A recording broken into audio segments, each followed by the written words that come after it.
The voice of Stockton presents Tell It Like It Is with Jerome Clay and Motek Sanchez. Here's the guys. Hey, what's up, everybody? Thanks for tuning in. I'm Jerome Clay alongside Motek Sanchez, and this is Tell It Like It Is. Tell It Like It Is the show where a conservative Republican and a progressive Democrat can come together on political issues, current events, and culture to discuss events from both sides, where the debates might be fiery, the exchanges might be heated, but at the end, we're going to agree to disagree by respecting each other's opinions. So tonight's show, we got to talk about the caravan. We got to talk about your best friend, Michael Abernathy. We most definitely got to talk about him. We also got to talk about the fires in California, you know, the deaths and just things that surrounded that. And then we also got to talk about Jim Acosta, the freedom of the press. But before we get into that, hey, yo, Motek, what we drinking on tonight? Tonight's show is sponsored again by Casa Mexico Tequila. So if you want some more information on that, you can go to our Facebook page. We got it launched now. It's Tell It Like It Is on Facebook, and we'll provide some more information, including contact. It's a company, tequila company, that's, I would say, up there with Patron. It's in the same market with Patron. It's owned by Oscar De La Hoya and Mario Lopez from Saved by the Bell. Right. So, you know. Saved by the Bell, huh? It's not our first glass. It's a smooth and you know, salute. Salute. Okay. All right. So it's always good to sip on a little something, you know, while we talk politics. It's smooth, boy. And talk issues. But I think before we get started or get into the show, I think maybe we should reflect on a quick moment of silence for the victims of the campfire, and as well as those affected down in Santa Monica, Malibu, rather, and SoCal. And, you know, because we want to get into that later as far as what role regulations have, PG&E, because I know there's a lot of debate over, you know, the president's visit here. That's true. And Jerry Brown and the role that PG&E plays as a corporation. So we could just have a quick moment of silence for our viewers, just in memory of the people that lost their lives, you know.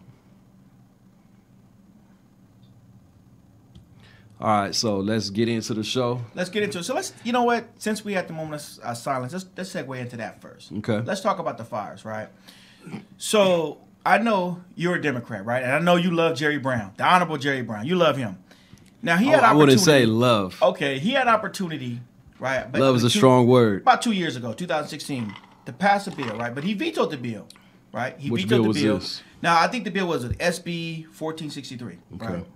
And so, from my understanding, what the bill would have done, it would allow the people to come in, not people, but companies to come in to remove dead trees, dead waste, right, and plant new trees and waste, among other things. But that was kind of the premise of it. But he vetoed that bill, so that wasn't able to come to fruition, right? So now you have all these fires, and one now can ask themselves, like, wait a minute, what if Jerry Brown wouldn't have vetoed that, and these companies were able to come in to remove these dead trees, the lumber, and so when fires like this happen, it wouldn't just spread as rapidly as it has had, just because everything is so dry.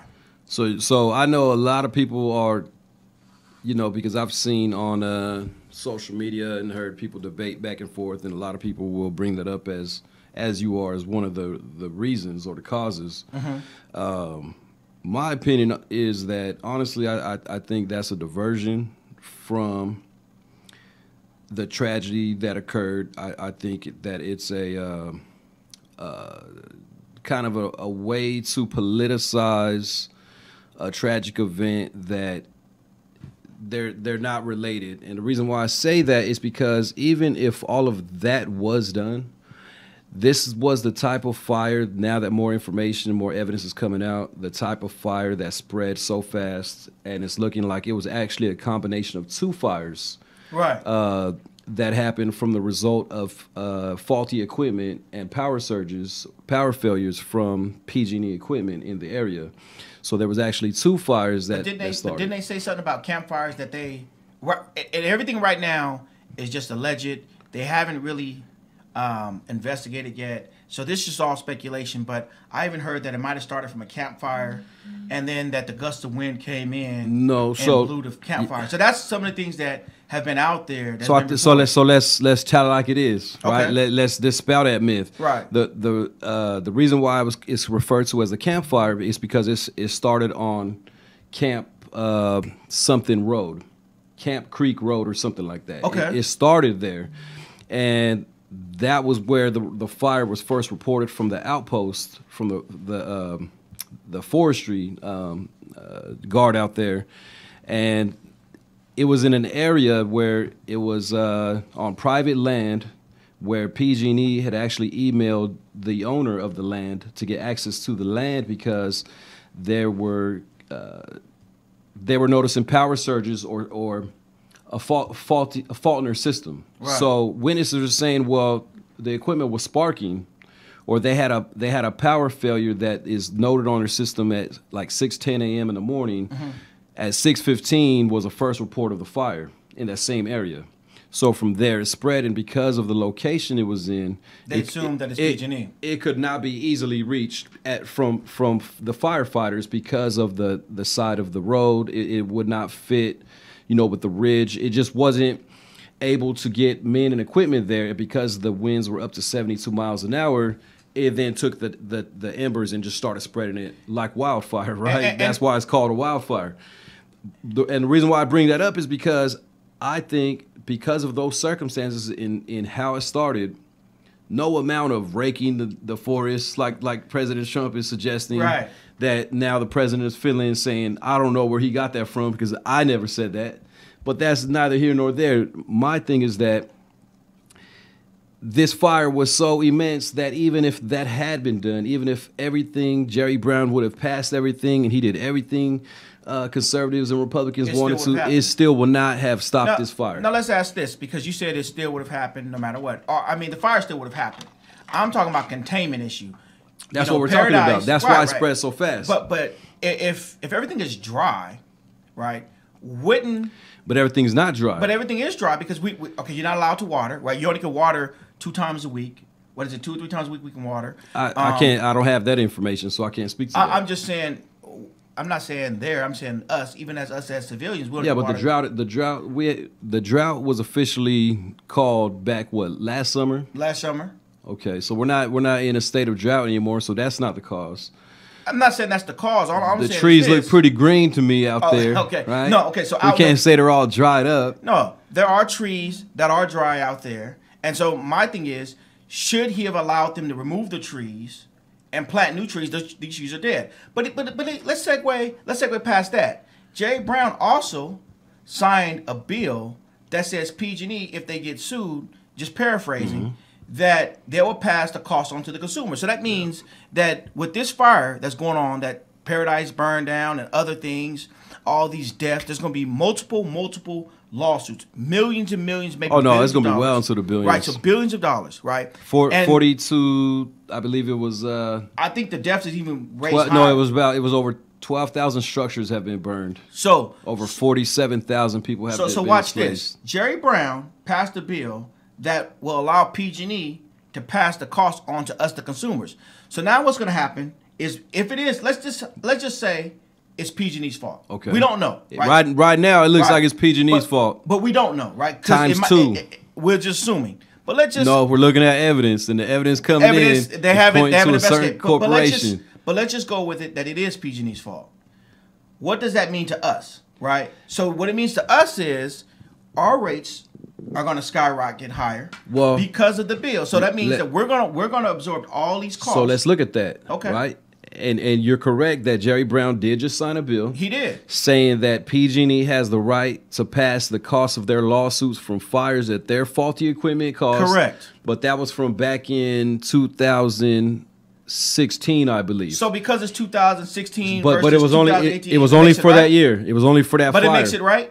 No, I absolutely disagree with that 100%. Okay, I mean, PG&E should be paying for that, and it should be coming out of their bonuses. But it should be coming out of their CEO's pay. But this is the party of the middle class, right? Remember, the Democrats' motto is we're the party for the middle class, right? If we're the party for the middle class, this bill right here does not protect the middle class. It doesn't protect anybody except for PG&E. Right, it protects them. So which means is the Democratic Party is slowly migrating over to the party of corporations because they're in bed with corporations. Now you will sit here and it's deny not it. slowly. That's happened a long time ago, man. Okay, you ain't been paying attention. So then, as a progressive Democrat, I'm a progressive Democrat. I am shocked to hear that this progressive Democrat is agreeing. Everybody that the knows Democratic that. Party Like is I would not be for the lying middle if I class. disagreed. No, okay, but you're a Everybody Democrat. knows that the corporate. There's a difference in the Democratic Party. There is an internal civil war right now between people who want to live up to the values of the party and people who are just trying to be part of the party.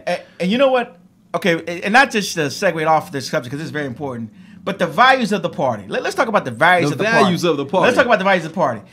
Your party has got the king out there named Michael Avenatti. Okay, right? hold on. So, time out. We got to segue to him. I mean, hold on. Let's get back. Because that's important. But you just said that you guys are the party of morals. I didn't say that. Okay. Now I've heard you say that before. Nobody here is talking about morals. So we'll go back to the fires, but I just want to say this: if you guys are such if the party is such for morals, I didn't say that. I'm just asking. I'm asking. No. So your parties don't have morals? If I Google right now and I put Democratic campaign slogans of the last 60, 70 years, I don't think any are going to come up talking about morals, man. For the middle class, for anybody. Okay, so what's your party for? The middle class, the rich? I mean, who do you guys represent? Who does the progressive Democrats represent? Progressive Democrats are about the people, right? Oh, and making sure that everybody has a seat at the table, not just the rich, not just the corporations, not just the special interests, but everybody who's left through the cracks and is trying to minimize the size of those cracks as much as possible, right? And I know, and for everybody's sake, because we're all in this together, right? Whether we like to acknowledge it or not, we are all in this together. Okay, so people. For the nation's sake. Okay. Right? So the nation's sake and in many ways the world's sake, because a lot of policies that we institute and we pass as a nation don't just stay within our political boundaries, and they have great effects on nations and peoples around the globe, including the condition of the globe, i.e. global warming, right? Which there's something that you guys, how many? Global warming. You guys have people that have graduated from college, right? But you still can't acknowledge global warming. You want to attack the Republican Party for global warming. Yes. And yes, your governor, the one that you voted for, the one that you love, the one that you in bed with, I've never been in bed with Jerry Brown for the record. Jerry Brown passed a bill. Well, no, not passed. He vetoed a bill that would at least gave the appearance of trying to condense these fires, or if they spread, to at least condense them. Not saying it would have done it, but it could have been. It could have. But then not only that, Jerry Brown did something a step further. He said, you know what, PG&E, even if you're at fault for these fires, they are. Even if you cause it, don't even worry about it. You give to my campaign. I love you. So this is what I'm going to do. What I'm going to do is I'm going to make sure that the costs are not passed on to you, but the costs are going to be passed on to consumers.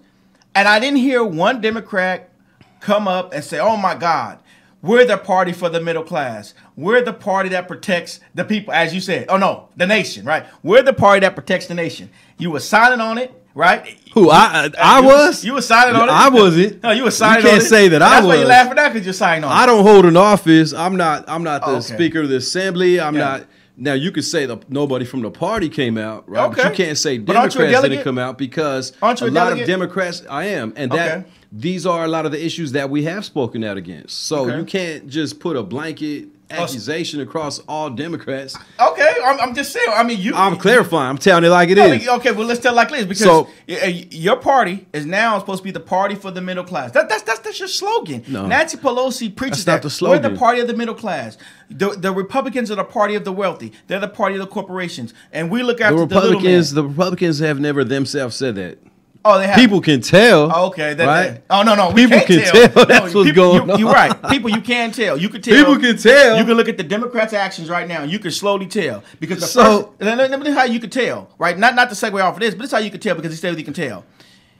The first order of business that your party want to do with the great tsunami blue wave is to pass gun control law. So we're getting on tangents now, man. Let's get back to the campfire. We're going to get back, but I'm just saying. Let's reel it back. No. Before we reel it back, the reason why I brought that up is because you made a statement that you guys, your party, aka the Democrats, are the party. It's not AKA. It is the Democrats. Okay, the AKA Democrats. Okay, you guys are the party of the people. Now I just no. brought that up. Said what I said. Okay, what'd you say? Is that those are the values that the party is supposed to espouse. So the reason I'm talking about this incident with the gun control is if you guys the values is for the people, that wouldn't be your first order of business. Your first order of business would have been in healthcare like you promised. But the first order of business is gun control, which makes no sense. But now let's get back to these fires. Yeah, that's a tangent, and let's save that for a later show. But to get back to the fires. Let's get back to your fires. Governor Brown, again, I disagree with him allowing PG&E to pass those costs on to consumers. Okay. Right? While you have such high salaries for leadership in the corporation, that is these fires were the result of not just happenstance, but actually negligence, right? So if it's proven that this happened as a result of negligence, like the explosion that happened in the Bay Area, took out a whole neighborhood. Right. Same thing, right? So how many, and I think it's going to lead to a greater conversation for a later show as well, is at what point do we allow a corporation that has caused tragedy after tragedy to continue to operate in such a fashion and have a monopoly on the industry of providing energy to Northern California without breaking them up for the monopoly that they are and holding them accountable for the deaths and the damage that their negligence and faulty equipment and infrastructure has caused. Yeah, but what happens is this. We don't hold PG&E accountable, right? I don't know what's wrong with California legislators. What they do is... And to me, that's bipartisan, right? We should all be looking at this and saying something needs to be done. But nothing happens. What happens is once PG&E gets hit with these lawsuits, they pass the costs on to us. So in theory, we're not even we're rewarding bad behavior because PG&E knows right now. We agree. And this is sad. At PG&E or whoever, not just PG&E, because I won't just pick on them, but just when you have a big company, right, and these big companies with a track record now of destruction, but just big companies in general, what happens is they can go out and they can cause massive destruction, no matter who it is, right? If they're large conglomerate. And instead of them being held accountable, they're allowed to pass the cost on to us, the consumers. So that means our lives are not worth anything because we can lose loved ones. People have lost mothers, daughters, sons, wives, husbands, and yet they're grieving, and yet they might get a small portion, monetary portion, but you can't bring back life. Once you're dead, you're dead. You can't bring back that life. And all what happens to them, they get hit with some fines, $1 million fines, right? But those fines are we pay for them. They get hit with all these lawsuits upon lawsuits. Lawyers get paid. Lawyers get rich. Politicians continue to get contributions. Politicians get rich. And yet, the middle class, the ones who are the backbone of this society, that keeps this nation going, we suffer. The middle class is always suffering. We still have a middle class? We have a middle class, but it's suffering. And our middle class is almost like the poor class. It's almost like the poor with all these suits that we having to pay. The middle class pretty much is the in debt class. Yeah, you know,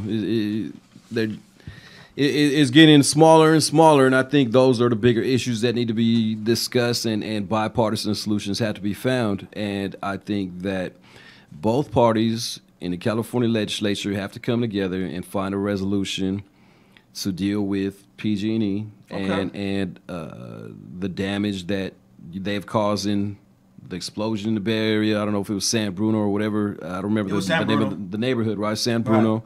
And the fires from the Butte County fires from 2016. Yeah. Right? And then now some other fires, I forget where, 2017. Right. And then now the worst in California history with the Camp Fire.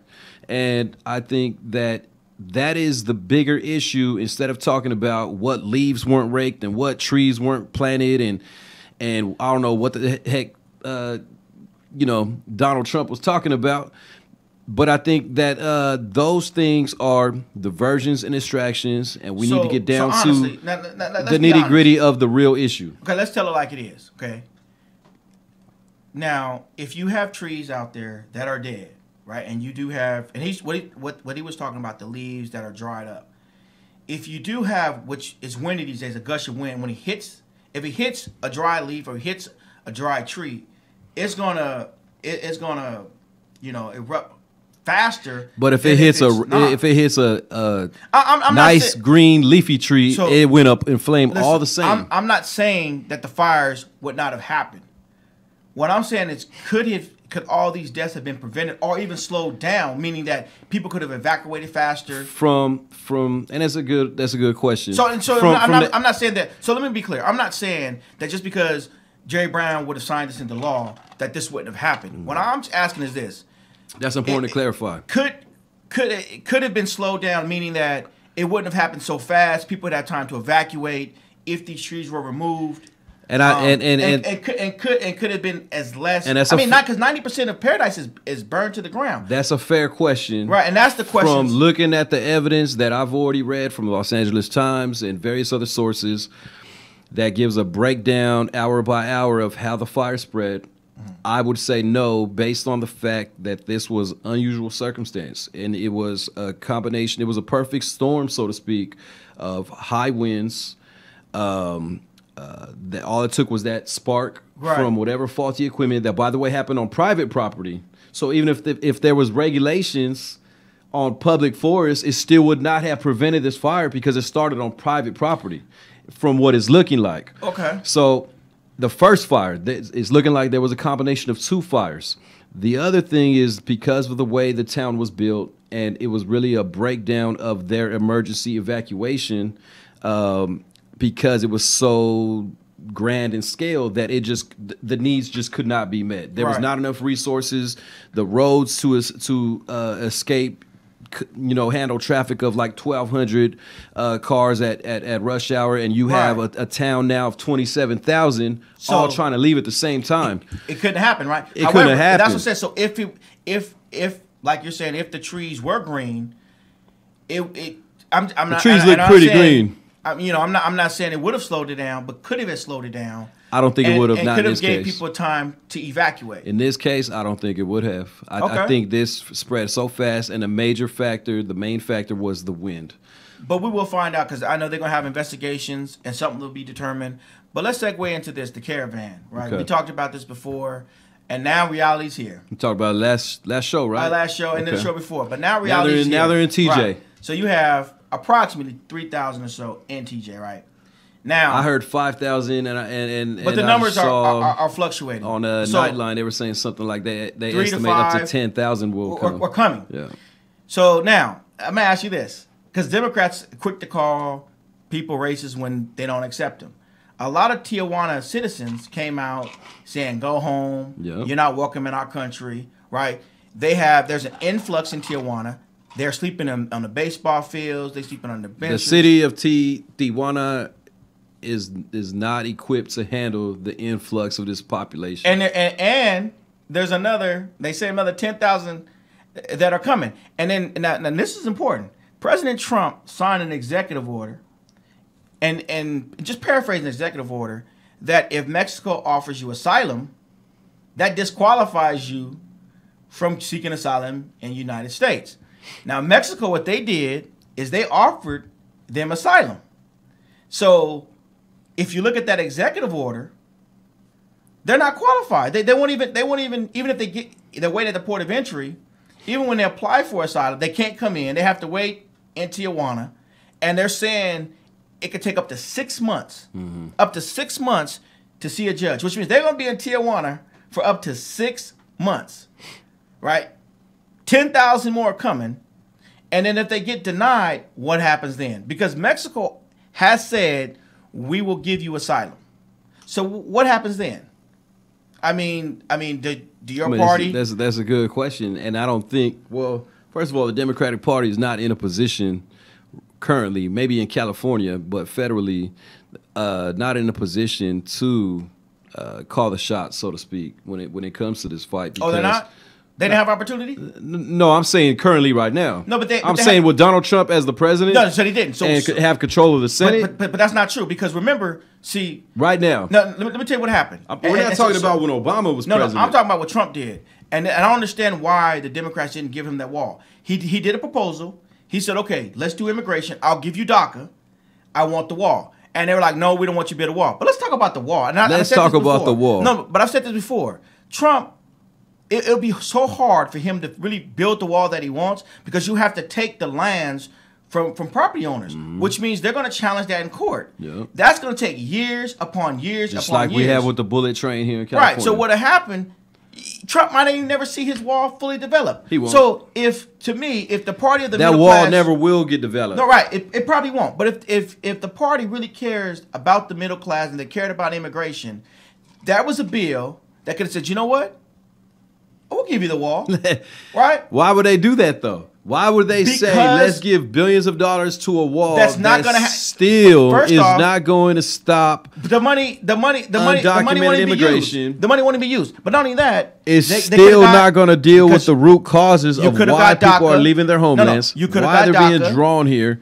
Why do you have people in Kansas working in meat packing plants from Chiapas or from Guatemala? Like, why? why? But it's still but see, Until we deal with those root causes, right. no wall is going to stop that. I'm not saying that. What I'm saying is DACA could have protected Dreamers. There was a plan to protect. Yeah, Dreamers. but of course that's what's referred to as a poison pill. No. I'm gonna put something in this bill that's gonna automatically sabotage the bill. Okay. But when you say no politically, I'm gonna use that as fodder because I'm gonna say, see, you had a chance. I can't believe that's it. exactly what you're doing right now. I can't believe this. You know the game. You know that's how they do it. That's how they do it. This. Everybody at home watching, that's one of the political tricks that legislators play. Motec is not telling like it is right now. I'm telling it 100% like it is. He's telling like the party They pretend like they want to do something, man. but then they give you an impossible alternative. Yes.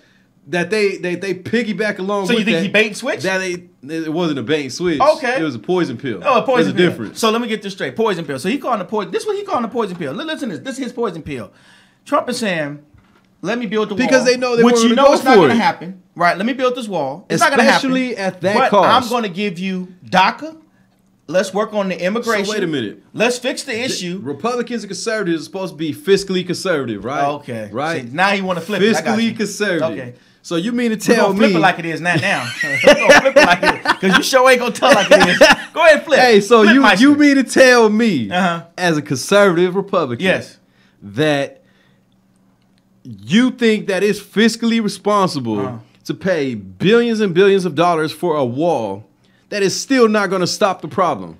Once again, so we know that's more of a political talking point, and it's political fodder than it is an actual real solution. Okay, so So because we know because Trump knows it's never going to get passed. It's never going to get passed. It's never going to get built. It's never going to get funded. All right. What he's doing is he's beating up Democrats with it. Yes, and correct. he's going to all these rallies and telling all these uneducated people that don't watch Talent Like It Is to get educated by Motec. No. He's telling them, hey, look, see everybody, I'm trying to save you, and all these hordes of the undesirables, what he called the rapists and whatever. Yeah. Right? Now that was wrong. He's fear mongering, he's scaring, he's whipping everybody into a frenzy, and then he's pointing and saying, look, it's the Democrats that are the problem. But could they have passed DACA? Don't flip no more. Why? Let's not flip. Why combine it? Let's tell why combine it? If he really cared about DACA, if they really cared about DACA, why they do it? Why commingle it with the wall? Why not just say let's deal with DACA so you just and let's deal with the wall You separately? said the wall most likely would never get built. He's trying to use it as what? Collateral. He's trying to use it as collateral. Flipmeister. So here we go, Flipmeister. Hey, this is how it really works for everybody watching. This is how it really works. Yeah, this is how it works. This is how it really works. This is Flipmeister. So let's look at this. Woo, my God. Okay, let's look at this. It's sad they gotta learn it this way. Okay, yeah, right. You have Tijuana. They're saying you ain't getting this on Dateline. I'll tell you that. No, you sure ain't getting this on Dateline because they don't tell like it is. You have the people of Tijuana telling the people from Honduras, right? They tell them to go home. So you want to call Trump the racist? And part of that, but let's look at because he called them racist and parking lot real quick. But yeah, Tijuana is telling them to go home. But why? They don't want to serve them. But why? But what's the difference? We can't say they don't want to serve them if they're if they're saying we want to give you asylum. Then they're trying to help them. The reason why is because a lot of Mexicans that are living in Tijuana, they are having their media cover the story, and they're seeing a lot of the younger refugees from Honduras that are acting in a way that we could say is not as respectful as not. they may expect. Right. So I can't pretend like that footage is not out there. They have attacked police officers out there. I haven't seen that. Oh, I know. But I've seen the other. I'm not flipping it. I'm just saying I haven't seen it. Okay. I'm not saying it doesn't exist. Have you seen the 12 migrants that got arrested for scaling the borders and cross? You seen those, right? Okay. So you didn't see that, but you don't see the whole. You don't see when they're throwing rocks at the border. You don't see them attacking the police officers. You can't see that, but you see a couple. You mean in the southern border?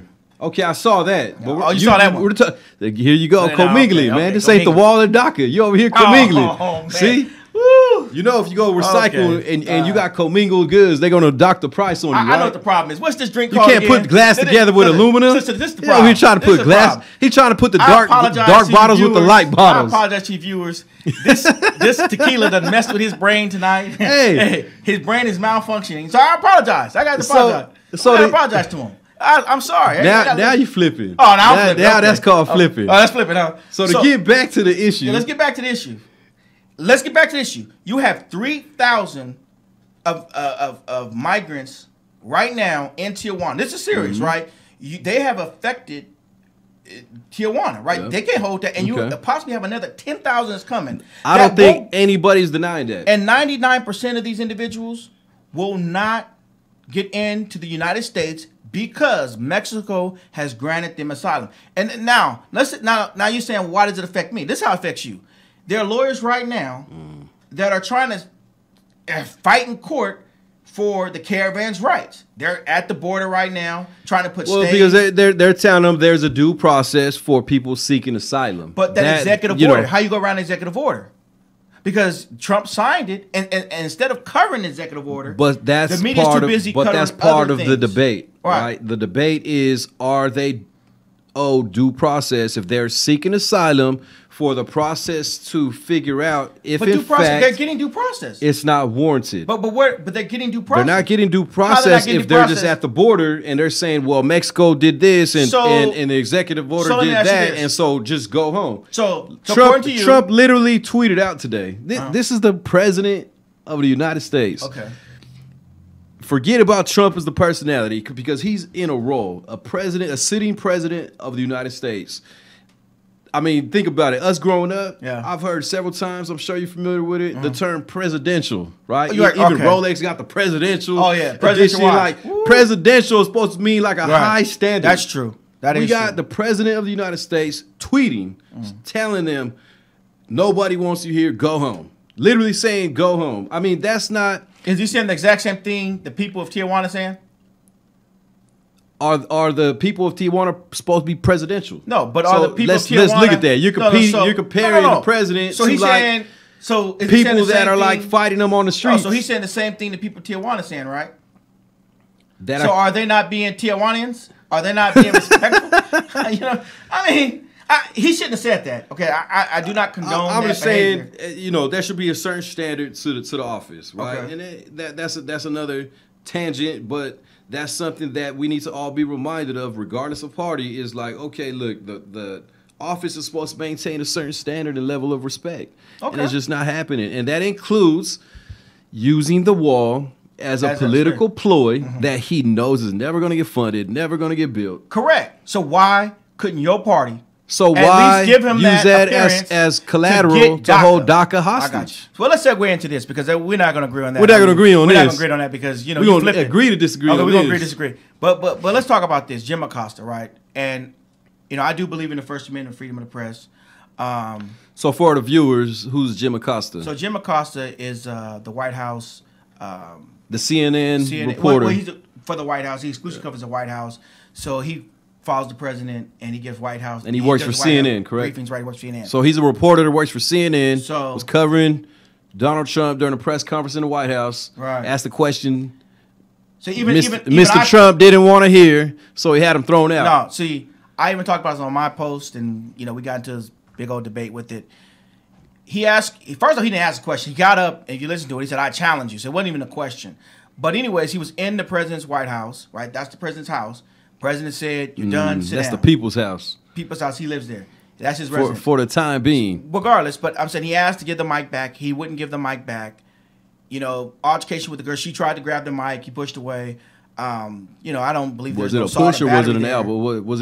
Was it like a Heisman stiff Yeah, arm? Heisman push. But now, and you know what's funny? If Trump would have did that Heisman push, I guarantee you, the whole world would have went crazy. If Trump would have did the same thing, and this is what I was trying to talk on my post. If Trump would have did the same thing that Jim Acosta done, oh my God, you would have had every Me Too movement. You would have every female, you know, reporter coming out saying, "Oh my God, he's done it. He's touching another woman again." But at the end of the day, Trump, well, not just Trump, but his administration revoked his pass. Now, the question was, because I know everybody joined in the news media and they said the First Amendment. But the judge did something interesting. He ruled in his favor. He did, but it wasn't about the First Amendment. It was about the Fifth Amendment. So the Fifth Amendment is, the Fifth Amendment, we have a right to life, liberty, and property, right? We have a right to due process. Undue search and seizure? No. The Fifth Amendment is different. Okay. But anyway, under the Fifth Amendment, I got to rehash on my amendment. Yeah, he's talking about some criminal stuff. That's where, you know, I'm telling you, the flip by and we are talking about the Trump administration. Right. So, oh man. So anyway, the Fifth Amendment allows you to have due process for life, liberty, and property. Okay. And so he had a property interest in his microphone. Not the microphone, but his badge, his P&I, his CNN pass. So he stole his badge. So really, what should have happened is this: Trump at least should have gave him due process, or the administration, to saying, okay, we're thinking about suspending you, we bring it into a hearing. Okay. So like, it's kind of like he's doing with the refugees. No. So let's say you're working for, because he's working for CNN. Okay. And you're about to get terminated or fired or suspended. They just got to bring you in. You have an opportunity to plead your case. Mr. Acosta should have pled his case, and then they would have reviewed everything. And at that point, they could say, "We suspend you, we could terminate you," and they have an appeals process. So this is under the due process of the Fifth Amendment, you're entitled to. So really, the administration should have said, "Okay, Mr. Acosta, we didn't like the way you handled the intern. Trump told you to sit down, you didn't sit down." So the intern shouldn't have ran up on him like Conor McGregor and tried to jujitsu the microphone out of his hand. There you go. So we're going to suspend you. However, if you don't agree with what we're doing, you can appeal to X, Y, and Z. Okay. So what the federal judge said, who was appointed by Trump, mind you, this is a conservative judge. This isn't a liberal judge. The law is the law. This is the Ninth Circuit, and I applaud the judge. Even though he was appointed by Trump, he said, you know what? The law is the law. Okay. Under the Fifth Amendment, I'm going to protect the Fifth Amendment. Mr. Acosta had a right to have his badge. He has a right to have a hearing, a notice, an opportunity to be heard. You should have given him a notice that you were going to suspend him. You should have given him an opportunity to be heard, to plead his case, to say, no, I was not trying to attack the intern. She was grabbing me. I was pushing her off. And if you still don't believe me, I have a right to have an appeals process. Okay. Because the administration didn't do that, the judge said they was wrong. So it wasn't about the First Amendment. He got his credentials back. Okay. So going forward. So Trump jumped the gun.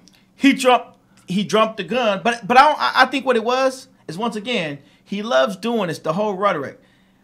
People are talking about Jim Acosta. He doesn't care. In the meantime, he's signing executive orders, and everybody's, oh my God, Jim Acosta. Like, people really care about Jim Acosta. Nobody even knew who nobody knew who Jim Acosta was. But just watch. Every time Trump says something or lies or tweets or whatever he does, right? Whatever you want to call it, he's behind the scenes signing something. So I always tell people, I think he's playing chess while we playing checkers, because either he's incredibly something or he's incredibly something. Oh, well, okay. Because if you look at it, he's one or the other, man. The executive order, it passed around that time with Jim Acosta, and this is the executive order you're talking about with refugee status? With the refugees. Okay. No outlet was covering it, right? Instead, they're talking about Costa and, oh my God, Fox joined in and everyone joined except One American News, and we have to stand up for his rights. And yet, Trump stand up for his rights. Let me sign this order right. Oh, got him. Let me sign this order. Got him. Got a hearing? Got him again. So he's a genius. That's what you're saying. I'm not saying he's a genius. Okay. But what I'm saying is borderline. I'm not saying he's borderline. Is he on the border of geniusness? Oh, border of geniusness. Okay, Flipmeisters. Okay, so here we go. Flipmeisters in the house today, drinking this tequila that got him messed up. No, what got me messed up is this logic of people thinking that, it's like this hypnotism in broad daylight of people trying to tell people something is not really what it is. Right? Oh man, well, it's like come like on, man. Michael Avenatti is not what he said he was supposed to be. You know, and before we get off, This is Stormy's. Yeah, Stormy's. We got to talk about this because I'm tired of him. Remember, he said that Julie Swetnick was credible in the 10 gang rapes, and he said, "Oh my God, we have to believe Dr. Ford, and he should recuse himself. He's not honorable." He just went off, right? However, when it's him going upside some female's head, I don't see the Me Too movement. I don't see none of y'all running out there protesting him. You got a great point on that, man. And then he's saying, "I will be vindicated. I want my due day in court." He gets his due process, correct? Right. So he gets his due process. The king who didn't want to give Judge Kavanaugh due process. Oh my God, the one who said Kavanaugh did get his due process. He did, but remember, Avenatti said we must believe her. So if we use his but that's not denying due process. Okay, so let's say we should believe her, and then he should be running for president. I mean, I know you're going to vote for him. He's saying, look, does he got your I vote? find her to be more credible, and I find her account to be credible. So can we find the That's other not woman? denying due process. Okay, so can we find the woman that he done beat down to the ground more credible? She might not, well... what TMZ said, swollen, and then she said, "I can't believe you effing did this," and then he said, "Well, she hit me first." This is what TMZ said. I haven't seen that episode. I know you don't want to see that because I didn't see that episode because he gonna be on the delicate when you're picking send me the Avenatti, link, man. when you're voting for Avenatti and Hillary Clinton. I'm not voting for them. I don't know which one you going for. Hey, I'm not voting for Hillary Clinton. Hopefully nobody is, because she needs to stay off any kind of ballot. Hey, well, I'm just saying these are your leaders. These are who you look up to and been looking up to since you was knee high. Since you came out the womb, baby Democrat. You said Hillary. Your probably first word was Hillary. Oh man, now who's drinking what? Oh. I think that's time to wrap it up. We got our about to hit that time. So, any last thoughts for today's show? I just once again, the fires. Our hearts go out to them. We might have talked about it, may have laughed a little bit, but that wasn't our intentions. We're praying for you. We got you in prayer. This paradise is gone, and it's a sad situation. Yeah. And I hope through all this that we can come together, Republicans, Democrats, just all parties, all people, all nations come together for the greater good of mankind. Yeah. So you can check us out on YouTube, Facebook. We got our Facebook page up, Tell Like It Is, and next week we're gonna do something new. We're gonna take in calls through the Facebook app and start interacting with the people. So you can have an opportunity to tell like it is too. And you can always go on our page, go on the video, and if you have a subject of interest or hot topic that you would like to see us put on our agenda for the next episode, feel free to share that with us, and that way we can have time to research. Because a lot of these issues we do take our time out to research and I don't know about Flipmeister, but yeah, we do. and some more than others. So that's where we're at. All right. Well, good night, everybody. Thank you for tuning in. We enjoy you. And Governor Don, be safe on that road. Yeah. And cheers. Salute. And salute to all the survivors. There's a lot of survivors of people who are still intact and got out safe. So wish the best for them and their recovery and getting their life back on track. God bless you. Yeah.